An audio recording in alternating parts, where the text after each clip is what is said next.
Detrás de las grandes revoluciones de independencia, observamos que en muchos casos se han originado por pequeños detalles, como es el caso del 20 de julio de 1810, es decir, hace 121 años, cuando se origina el grito de independencia o se gesta ya el primer movimiento independentista que posteriormente diera con la batalla final de que nuestro país se liberara teóricamente del yugo español de la época. Porque en la tarde del 20 de julio de 1810, el señor Luis de Rubio se dirigió a la casa de José González Llorente, que quedaba allí en esa esquina de la Plaza de Bolívar, en la ciudad de Bogotá, que todavía es un monumento histórico, para pedirle prestado un florero con el fin de utilizarlo en la llegada de Antonio Villavicencio, que venía de la ciudad de Quito, en visita a Santa Fe de Bogotá. Como el señor José González Llorente era netamente respetable y español y respetaba totalmente al virrey de la época, y el que llegaba, el que le pedía el florero, el señor Luis de Rubio, era criollo, y ya había unos visos de inconformidad contra el virreinato español, y también don Antonio Villavicencio, que venía de Quito, era criollo. Se negó el señor González Llorente a prestarle ese florero para ir a la fiesta o a hacer el homenaje a Villavicencio. Eso, por supuesto, originó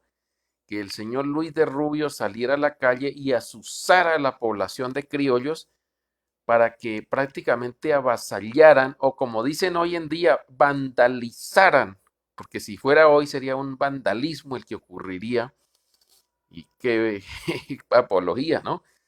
El vandalismo se originó hacia la casa del señor José González de Llorente.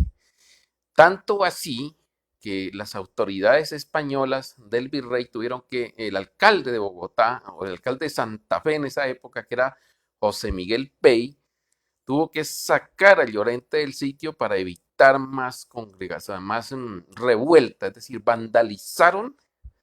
la casa de Llorente, y fuera de eso se levantó el pueblo criollo en contra del virrey, aunque el virrey no estaba presente ahí. Esa revuelta, por supuesto, se siguió turbulento toda la tarde, toda la noche, hasta que de allí finalmente se origina firmar y redactar y firmar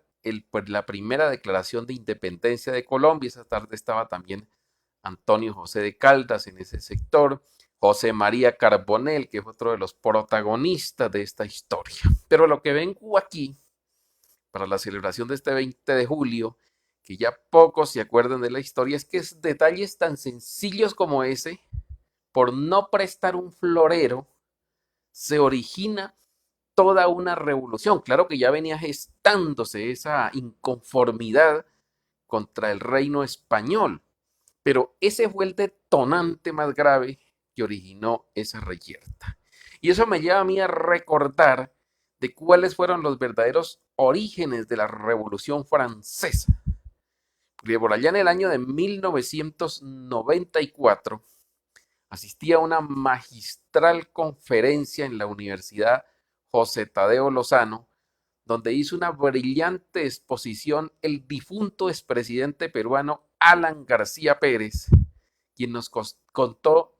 parte de la historia de la Revolución Francesa, y decía él que en 1786, es decir, 3 años antes de 1789, cuando se rompe la situación de la Revolución Francesa, en 1786 y 1785 hubo unas heladas muy grandes en Europa,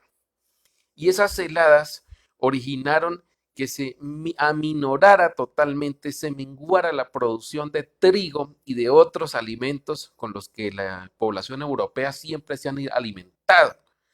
Total que Las repercusiones vinieron 3 años más tarde con la escasez de comida, la escasez de alimentos, sobre todo el pan, que ha sido siempre el motor principal de la alimentación de los europeos, que viene desde los árabes, desde la Arabia hacia el centro de Europa. Y esa falta de comida por unas heladas 3 años antes originaron la revuelta en Francia, porque todas las revueltas se originan por la situación económica de la gente. Hoy en día muchos dicen, no culpe al Estado de lo que le pasa a usted, pero es que el Estado se concibió filosóficamente para que le sirva a la población. Y ese Estado francés de Luis XVI, viendo la hambruna de la gente, no se preocupó por resolver la situación, sino que por el contrario la reprimió. Y eso originó que esa revuelta de 1789 le costara no solamente la vida al rey y a María Antonieta, sino que le costó la independencia también a Francia, que se liberó del yugo de la monarquía. Pero estos dos casos son